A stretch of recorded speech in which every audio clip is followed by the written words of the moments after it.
See, I think it's more a question of, are you focused? Okay. Do you have clarity in terms of where you're going? Hmm. And once you demonstrate that you're clear about where you want to go and that you're determined to get that, I think parents get it. When, girl or boy, Hmm. let's say you're very confused about what you want to do in your life, and then you kind of go, if you don't want to do something, ask 1,000 people. If you really want to do something, go ahead and do it. Hey everyone, so welcome to one more episode of Getting Real Tycoon. So our goal with this show is to bring entrepreneurs who can help you build your mindset. On this episode, our guest is a global entrepreneur who has started off her career by getting a degree in computer engineering and then got a management degree from Cornell University and later on went on to become a CFA charter holder and also a member of New York Analyst Society.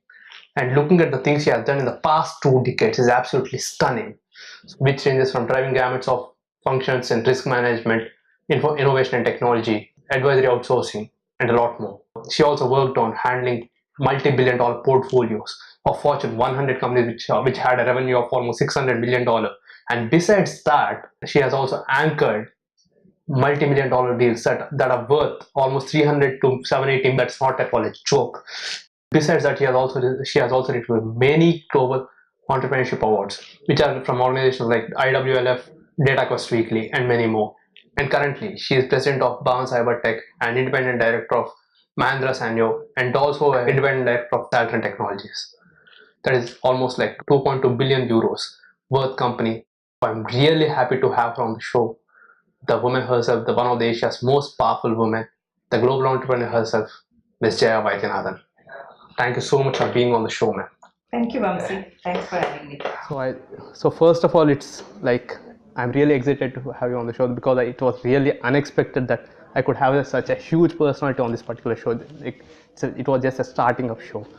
Coming to your profile and the current things you're doing, the director of Mahindra Sanyo, the independent director of Altran Technologies, and even president of Bahwan Cybertek. So how do you manage all these things? Because all three of them are in three different categories, and you need to change your mindset with all, like with each of them. How do you do that? I think one leads on to the other. Okay. Being a president of Bahwan Cybertek is my full-time job, Okay. and the other are on the board of companies. If you look at the companies, they may or may not be in a related area, as in one of them is in engineering Okay. services, the other is pure manufacturing. But from a perspective of the learnings that you have in the business world, it is quite, you have the learnings from what you do all your life and you apply them to how to make the business bigger, how to grow profitably, how to look at it in terms of making sure that the corporate rules are being followed. So it's not quite different, it just one leads on to the other. If your question is on how do you manage that on a day-to-day basis, having loads of work, Yeah. I think from that perspective, you look at, as long as you can prioritize and have clear focus areas, I think you can do a lot more. It's just a question of making sure that, you take care of the tasks on hand, look at it in terms of priorities, and focus and get the deliverables out. I think you will learn that it's quite easy to do. Okay, then what about the learning part? Because when you take about the each industry, right? Because world is moving at a really fast pace, and you need to educate yourself upon various things that are happening in each industry. So again you're saying like it's again three because you are the director of like all three companies like almost. Right. So again educating yourself with the things happening in the industry, in the company, and like again giving time to your family, like balancing again. It comes to balancing again, educating yourself. How do you again educate yourself? Like what is the time you do for that? I mean, give for that one. I think the learnings that you look at it, regardless of the industry, there are few principles that you must follow. Okay. One is looking at how do you increase revenues. The second is how do you contain costs. And the third is do you have the appropriate controls. Okay. These are the fundamental of any industry, regardless of the vertical you operate in. Okay. And the learning never ends. You're continuously learning, right? And so let's say before I took on, I had worked in a steel industry in the past. Oh, really? Okay. From a perspective of being there, from looking at it from a technology point of view, looking at it from a financing point of view through my M&A experience, Project financing was something that I was looking at. Okay. So, looking at the key leverage levers of the industry, that's something I was quite familiar with. But whether it's technology, obsolescence is pretty high. So, you can't be in business unless you're continuously learning. Learning can be online, learning can be offline, learning can be on a flight trip, it can be before you go to sleep, but learning never ends. I think you no longer live when you've stopped learning. So Yeah. that's a continuous process that's never going to end, Yeah. True. right? So again, so when you just look at the way you have started Hmm? with your education part at least. So you have been a you have got a management degree from Cornell University, and you have been a computer engineering graduate. So this was all like when the world was like not at all connected, and the things were Right. like it was all pre 2000, Correct. pre 2000. Yeah.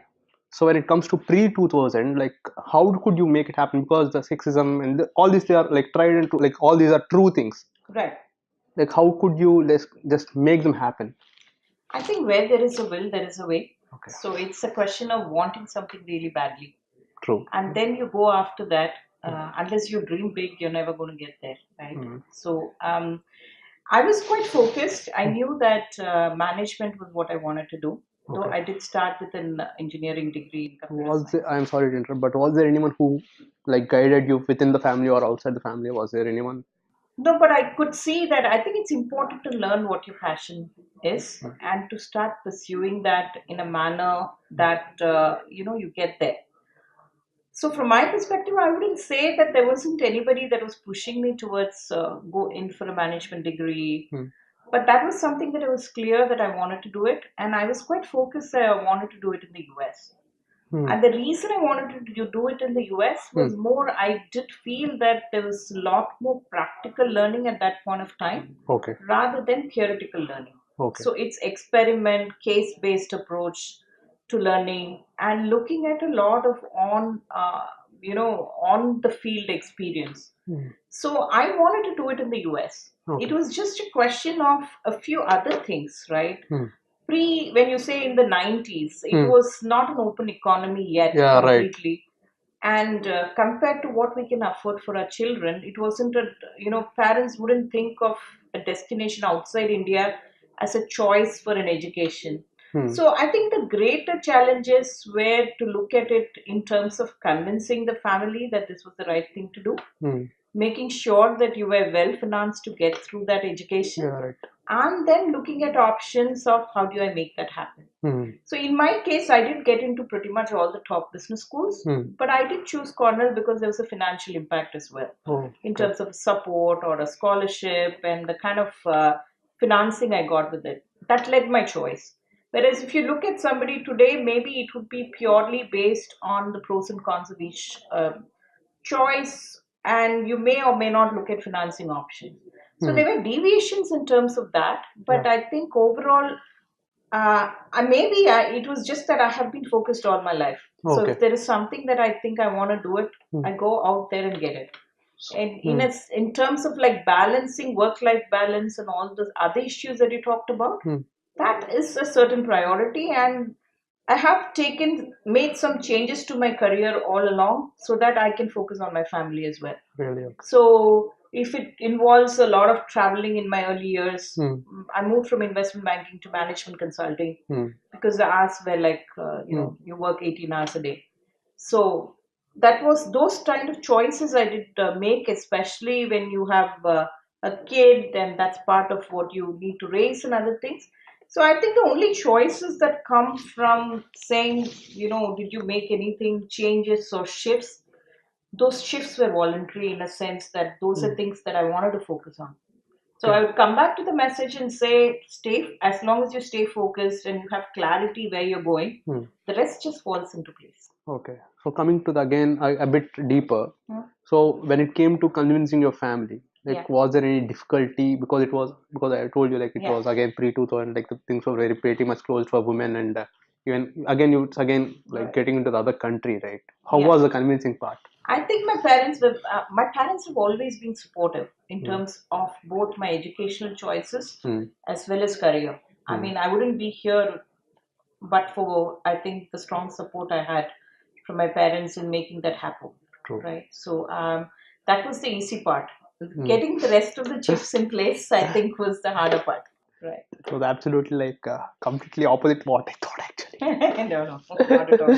So so when it comes to when it comes to the present scenario, even in present scenario, I want to talk about, like, I have been, whenever I look at, because when I look at my batchmates or people around me, I've seen pretty. I mean, this is getting pretty common. I'm just telling you what are common things that are happening around me.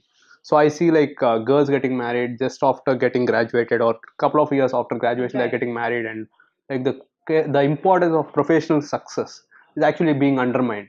So in a world, I mean, you know pretty much better than me, because in the next 5 to 10 years, no one is. No one is able to predict, like, what's going to happen for the people and the employment and everything. And career, I mean, professional success is going to be really, really important for every individual. Right. So how do you think, like girls or ladies can actually convince their family in terms of, like, convince their family, like, showing how important it is? How do you think, like, they can do that? Do you have any advice for them? See, I think it's more a question of, are you focused? Do you have clarity in terms of where you're going? And once you demonstrate that you're clear about where you want to go and that you're determined to get that, I think parents get it. When, girl or boy, let's say you're very confused about what you want to do in your life, and then you kind of go, if you don't want to do something, ask 1,000 people. If you really want to do something, go ahead and do it.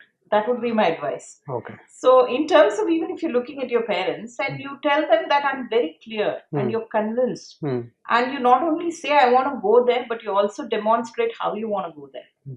So, it's not just the destination, but it's also the journey.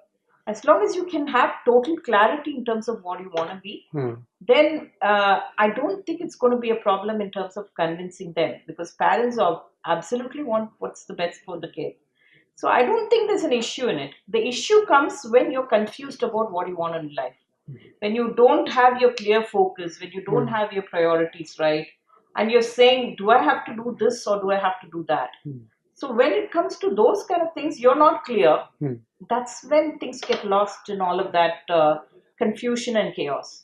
That was So super I powerful think answer. that's really important, and it's not gender dependent. It's man or woman. Like, if you're now clear that I want to be an entrepreneur and this is what I want to do, and you have shown the path and said this is how I'm going to get where I want to go. You, as a boy, you also have to convince your parents, right? You have to make sure that they are comfortable with your choices. Right. So whether it's marriage or whether it's career, that clarity really helps, because they all care about that you're on the right track, and I think that's what makes the difference. That was absolutely super powerful. So coming to gaining international experience and acquiring skills in in case of risk management, technology and innovation, and outsourcing, also, I mean, vendor outsourcing and all these things. Right. So how do you generally start off with any kind of skill acquisition? Or, because in case of women, again, in case of women or women, it kind of, again, the workplace, the kind of inequality that's there in the workplace, how to overcome and acquire all these skills and make sure that you have come all over, like, to the position where you are in. I think the first is, it's what's worked for me, is that I don't make excuses for my gender. So whether it's a man or a woman, a job is a job, right? And it's a question of what you need to do. You need to be the absolute best at what you do. And then people sit up and listen to you. It's not because of a gender, it's not because you're a man, it's not because you're a woman. If you have acquired the best skills and you are the best that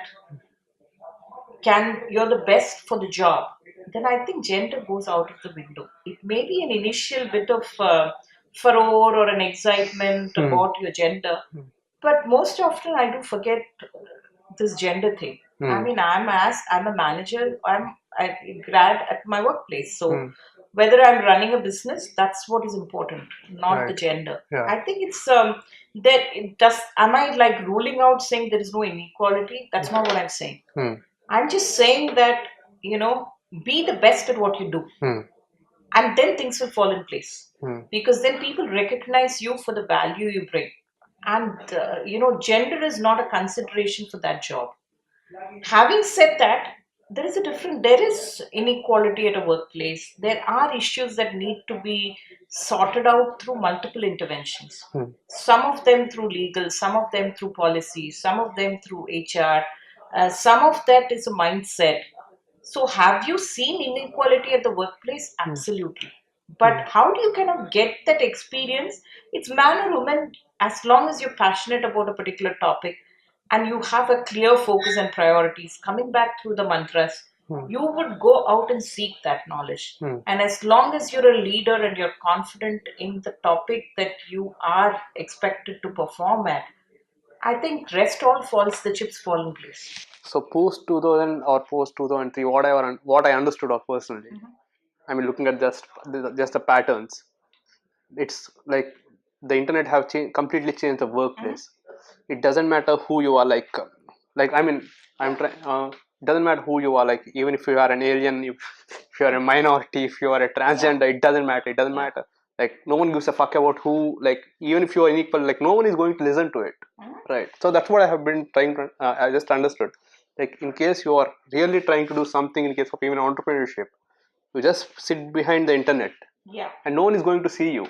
No one is, but at the end of the day, when you start becoming successful, everyone is going to just not think about the unequal situation that you have gone through. Right. Then again, what about the skill acquisition?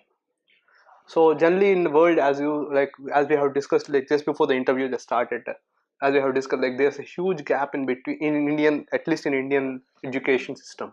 There's a huge gap in between the corporate, I mean the experience in the industry and the learning. Right. So what do you think? How do you think like this gap can be bridged, or the way people can learn new skills? How do you do? I think this is a topic that I'm quite passionate about. One thing that the internet has brought has brought world knowledge at your fingertips. So you can be in Chennai, but you can access courseware, open courseware from MIT or Stanford, in your chosen field. Right. And I'm sure that's something that you're doing. And there are a lot of knowledge, whether it's Coursera or a lot of other things that you look for your technical skills, those kind of things are again at your fingertips. So how you want to learn is pretty much at your fulcrum of you decide, what do I want to learn, how do I want to learn, how much time do I want to invest in that particular topic, is that something that I'm passionate about, do I follow it? So internet has been a great leveler in terms of knowledge availability. Right. The second issue is a question of something that I'm quite passionate about, the investment from industries into raising the bar in terms of education and keeping education real, not just theoretical. That is something that I think, as all of us from the corporate side, have a great deal to contribute. Now, if you look at, I know you're from IIT, so you look at a comparable student in, say, a Berkeley or a Stanford or an MIT. So you would find that a lot of corporates are investing in these students. That could be through memberships into so forums, it could be through corporate sponsorships. It is done with the view of keeping education real and applicable to the world. Internships while you're studying, it's part of your curriculum. The kind of lab work that you do, which is designed to make it real. I think that's a gap that corporates have to address. And that's the only way that we will keep continuing to improve the quality of education in India. And I'm not talking about only the high-end engineering schools. I'm talking about the business schools. I'm talking about even starting much younger with school students. So if you look at some of the developed economies like the US, even high school students do participate in a lot of science fairs. You have like the Intel Science Fair, you have the Google Fair, and the kind of like the corporate's investment in making sure that an idea that's developed somewhere in a little school in Idaho comes and sees the light of the day. And the investment from all these bodies into ensuring that's happening, I think that's something that we need to bring to India. Okay. And I think that more and more corporates have to come forward, and that ecosystem needs to be built with the industries, with the entrepreneurs and the students, to make sure that education continues to be real and not outdated. Because as you said, technology obsolescence is a few months now.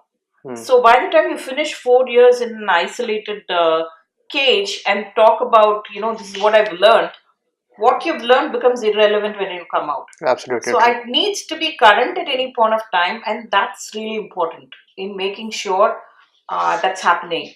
So, government to corporates to private partnerships to, the school bodies, all of that need to work together as an ecosystem to make that happen. It's not going to be just one or the other. Okay. So coming to the next phase of this next phase. So coming to your anchoring of like multi-million-dollar deals, like which are ranging from almost $300 million to $780 million. So whenever we deal with such kind of deals, right? Because me personally, I've been into real estate leasing. Right. It's almost like whenever we deal with almost 1 lakh to 5 lakh deals, we just go through like sleepless nights. Right. So how do you do that? Like when it comes to dealing with such huge amount of deals, like what is the kind of pressure you go through? I think it's experience. You can do successful deals only when you stay calm. Okay. It's a question of making sure that you are involved in the process, but it's also taking a step back and looking at the holistic picture. That's when you gain the confidence of a client, as well as you're looking at it in terms of a business problem to solve. You're looking at it in terms of how do I do the best for that particular job. And that can only happen when you look at the big picture and take it one step at a time. The minute you're not calm, you lose that focus. So it's just a question of, again, coming back to few priorities in business life, which is just that, prioritize what needs to be done, have the clear vision and focus, and the rest of the chips fall in place. It's about how you take a step back and look at the picture holistically. So you mean like keep going through as many deals as possible and try keep thinking if you are staying calm, is it, or something of that sort? No, let's say that you're working on a deal. Okay. It's a large outsourcing deal. Because I just sorry to interrupt, because because though whatever happens, you do know that whenever a deal is happening, like highly unexpected things just drop in. Right, and that's why the challenges make it interesting. Yeah, true. Life would be boring without challenges, True. wouldn't it? Yeah. Right. So let's say you didn't have a deal for a month, you would go crazy. Yeah, right. So it's just a question of, those are the challenges that you have learned to look at it, and you've got the experience, and there's no greater pleasure than when you solve a problem. Right. Yeah. Whether it's a puzzle or you adapt it to a larger deal, the numbers just keep moving with age, right? So, and experience. But the fact remains that the fundamental principles still hold good. Okay. So unless you have a rational thought and you're looking at it through the larger picture of what needs to get done, and then look at prioritizing tasks, I think rest really falls in place. I think it's just a question of 10 years from now, if you did the interview, you would say that you'd probably repeat those things. Okay.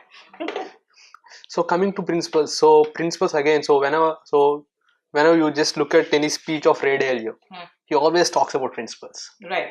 So what are your principles? So what are the throughout your career, are there any like solid principles that you have kept building up for yourself?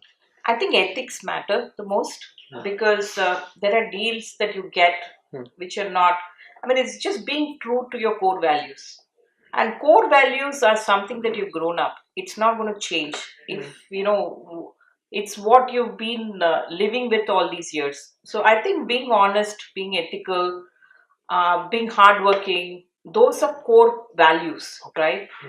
The rest is principles. When you say, I've been talking about my principles overall. It's about having the right focus, having absolute clarity on where you want to go, and working really hard to get where you want to go. There is no shortcut for success. It comes back to being honest. It comes back to being honest to yourself and to the job you have on hand. And honesty does not mean only speaking the truth. Honesty means the kind of dedication or passion you have towards the job. Honesty also means how hard you're working to get there. Because the road will not be clear. If the road is clear, then anybody could do it. Yeah. You did ask the question, how do you don't you have challenges? If there were no challenges, life wouldn't be interesting. And everybody would go through it. Right. So what I have, Robert Frost say that I've, two paths diverged in the wood, and I took the less credit path, and that made all the difference. I think that applies to pretty much everything in life. So if it was easy, everybody would do it. And is that what you want to be and also ran? No. You want to be different. You want to have gone somewhere where nobody else has gone. Right. So that makes all the difference. And if you're passionate about that, have that passion regardless of whatever field you choose. So coming to the way, the mindset while going through all these reels, right? So do you think that particular thing is teachable to other person or person who wants to learn such kind of things? Everything in life is teachable. Whether you teach yourself or somebody else teaches you depends on your learning pattern. Okay. If you ask a 15-year-old person, what does that mean? What scares you? The answer would be quite different from what you ask a 20-year-old or a 25-year-old or a 40-year-old. Because what's your comfort zone? That is something is quite different based on age, based on experiences, based on life experiences as well. So I think the biggest thing is to get out of your comfort zone and look at wanting to learn. Only when you want to learn, somebody can teach you. Then the avenues are numerous, whether you want to go to a person to learn or you want to learn yourself, or you kind of tell yourself these are things I must auto-suggesting. So all of that is possible, but it just needs to be that you want to learn and you're very clear about what you want to do in life. Okay. So coming to handling of portfolios. You have handled portfolios for multi-billion-dollar companies that are almost like Fortune 100 companies. Right. So when you are handling the portfolio, you need to satisfy like all the three major people, like the employees, the stakeholders, and the customers. How do you do that? Because balancing is like it's an art. You're right. You either have it or you don't. Some of that you learn, some of that you don't. Yeah. You can't teach a person to be good or, when it comes to employees, treat them as you would want to be treated yourself. That's the same thing with stakeholders or with anybody else. So if I'm buying something, I'm buying a pen. I want to make sure that the pen is of the right quality, somebody's at the right price, and it's delivered to me with certain expectations on what it's supposed to do, right? So it's not different whether it's a portfolio size grows larger. So whether it's a pen or a portfolio, it's my responsibility, and it goes back to the ethics or the core values of saying I need to deliver what I promised, whether it's to a customer, whether it's to some other stakeholder or through my employee. They've trusted me to join, left somewhere, come here, or, because, they believe in this. Everybody has options in life, but they've come to us because they believe that we would deliver. And I think it would be a breach of faith to not deliver. Right? So from a perspective of looking at it, your stakeholders are different, but the promise is the same. Yeah. Right? So it's not that different. And once you balance all of that, it's just that you said I would do something and you're doing it. It's being staying true to your values. As simple as that. Okay. So getting into the one hand, how did you do that? Like getting to that particular position. So when it comes to portfolio management, so for reaching out to, getting into Fortune 100 company. So I think, like we said, it's being at the right time, at the right place, okay, and also delivering on your promises. So let's say there was a task and you didn't deliver. Next time it's not going to be bigger. I'm not going to come back to you unless I'm confident that you will deliver, right? So it's more about growing up to that benchmark. It's more a question of consistency and dependability of what I gave a job to Jaya, she will deliver. I think as long as that premise is set, the numbers is just a question of time. Okay. Right? So it's more about the consistency in delivery. So when you get into all these things, right? So negotiation is something that again plays an important role over there. So what are the? Can you just drop few nuggets? Like what are the things you have learned with going through huge number of deals, like huge number of rounds of negotiation? Like what are few nuggets? I think negotiations come to few fundamental principles, which is essentially what's important to you, what's important to the other party, Okay. and and to me, even if you've won a deal, you've lost the deal if you're looking at it in terms of a win-lose situation, right?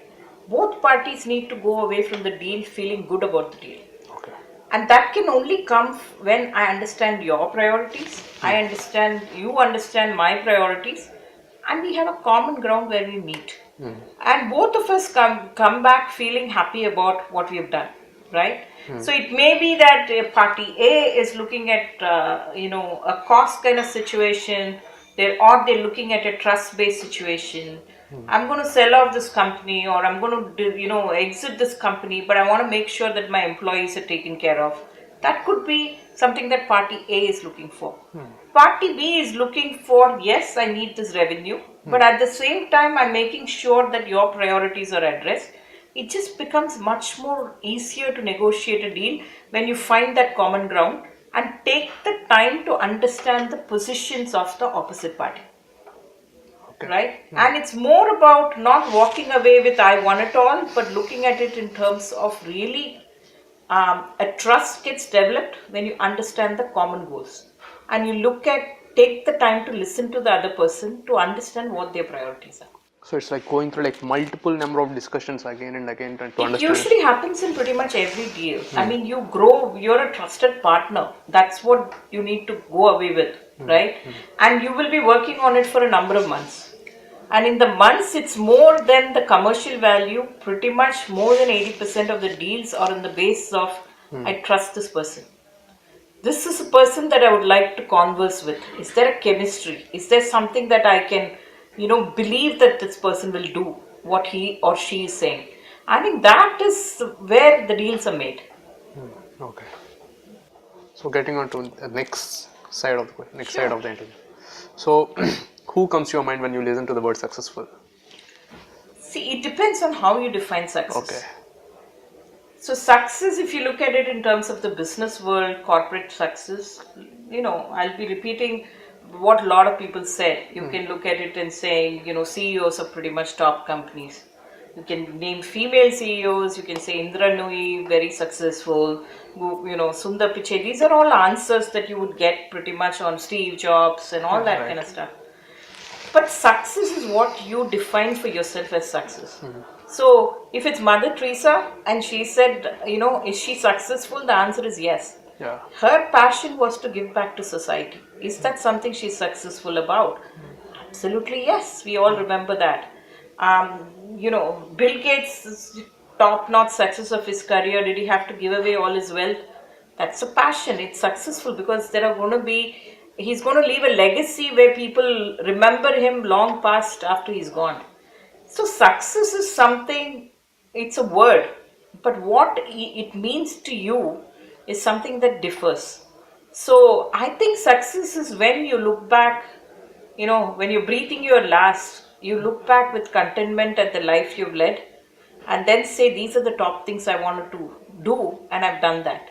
And then I think that is success, and it cannot be one individual person that, tells you what success is. Right.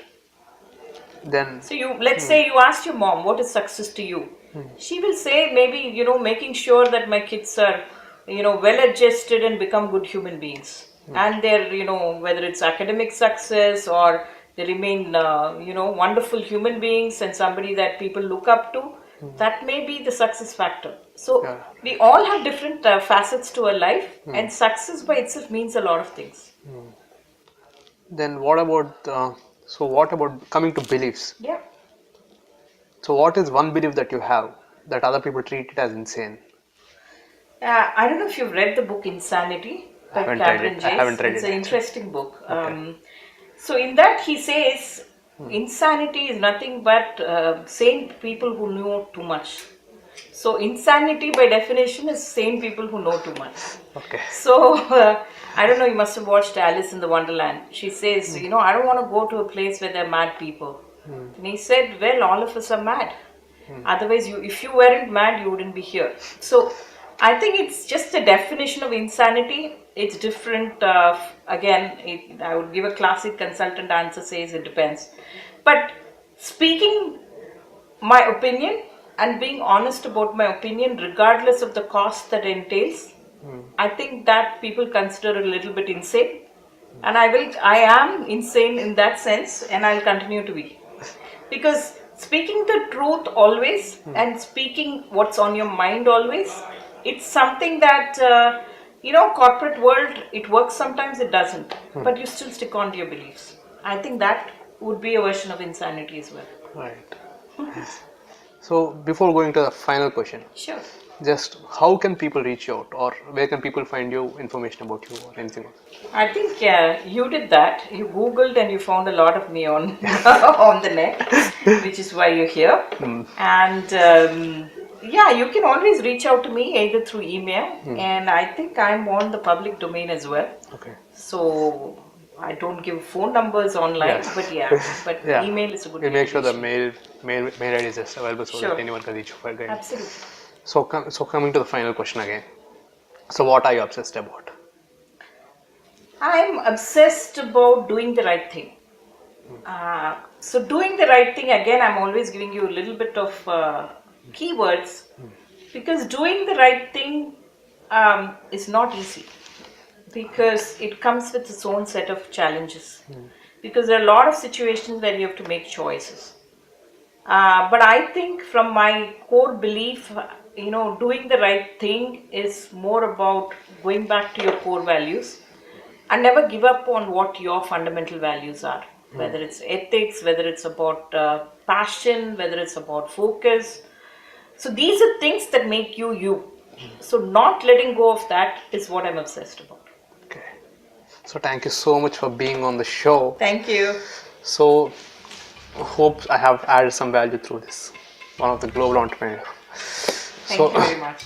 In case you want to add some suggestions or anything of that sort, please make sure comment down there below, and we'll make sure that information about her is being added over there, and you can just follow her and make sure you build up your mindset over there, and make sure to subscribe. Thank you. Thank you.